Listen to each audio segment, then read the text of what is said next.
Thanks to the 16-bit era's improved technology, developers were able to tell stories with greater depth and complexity. We watched Mario and Sonic move about in bold, vibrant colors, sweet gameplay, and amazing music compositions for each of its games. Both franchises carried the early 90s melody spectrum, but for me, one is just better.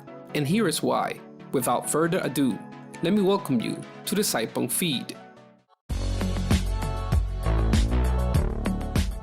The basis of Sonic's music is centered in its pop music roots. By definition, pop music is specifically designed for mass appeal and commercial success, something the Sonic game composer Masato Nakamura has experience with.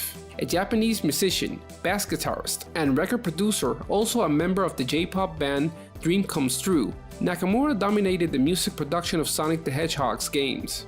He treated Sonic as a film and designed the music around the atmosphere that he felt from the images of the stages, as he states in this interview.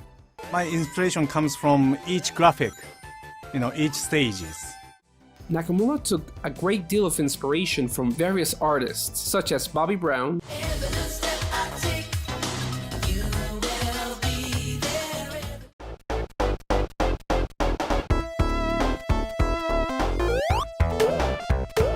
Prince,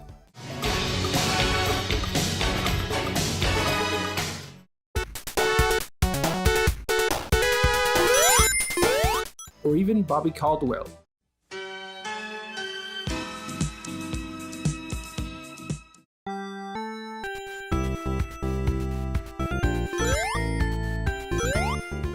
To get the perfect sound for the game, brought in by Sega, Nakamura managed to make the music more fresh, cleaner, and very receptive to the popular crowd at the time. I really love the fact that Sonic's music relies on awesome bass grooves and melodies. Just shows what happens when you let a bassist compose the music.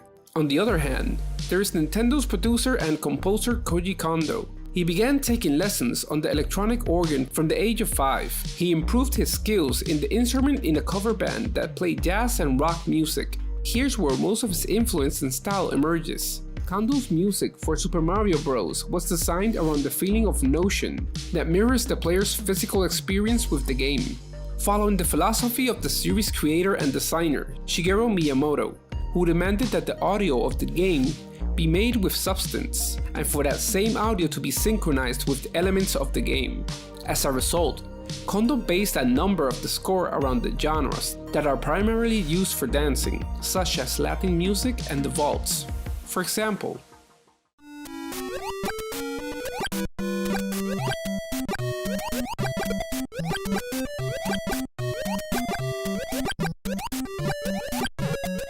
another reason behind the driven quality and engaging music of Sonic is due to the Sega Genesis music hardware capabilities. For example, here are some differences between the NES and the Genesis.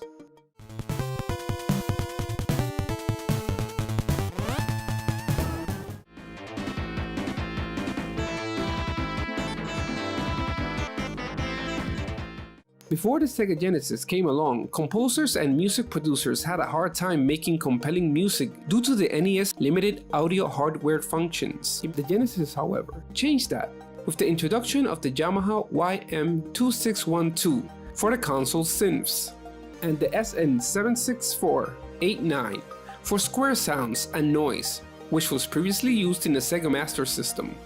The Sega Genesis audio hardware had far better sound and capabilities, much better than the Nintendo Entertainment System, which in turn gave the opportunity for such composers like Nakamura to fully embrace its power at the time. For a brief time, Sonic stole some of Mario's thunder. Compared to Super Mario World's 20 million copies sold on the SNES, the first Sonic game sold 22 million copies on the Mega Drive. It was admittedly a pack-in title, just like Mario World. In the very early 90s, Mario was yesterday's news. Sonic was cool and edgy, giving his fast-speed nemesis the control over the video game market. But Sonic's reign over Mario didn't last long. The Sega Genesis Sonic 2 and Sonic 3 combined were outsold by the SNES remaster of the NES Mario game, Super Mario All-Stars. Nintendo's lead character also got two much-loved spin-off games that helped him become a legend, Mario Kart and Super Mario RPG, Legend of the Seven Stars. He also had the Game Boy games, Super Mario Land and Super Mario Land 2, 6 golden coins, both of which also outsold Sonic 2 and 3 on the Mega Drive. By 1986, with Sonic barely having shown up on the Saturn and Mario leading the way by defining the 3D platformer with Super Mario 64, every bit as much as Super Mario Bros. Had defined the 2D platformer, Sonic sadly wasn't even playing the same league anymore. He had a year or two at least, challenging from the top and then stalled.